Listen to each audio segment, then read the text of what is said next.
امروز من بعد از حدود 2 یا 3 ماه اومدم که دوباره کال آف پلی بدم و ویدیو بذارم. توی این چند وقت کلی اتفاقات بد هم برای خودم هم برای کشورمون و یه سری حالا اتفاقایی که افتاده که قطعا خودتون ازش باخبری.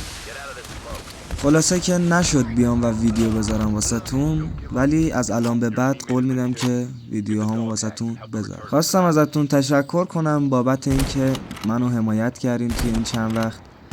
سابامو بردید بالا به 700 تا رسوندید و اینکه ویدیوهام لایکاشون خدا رو شکر خوب بوده.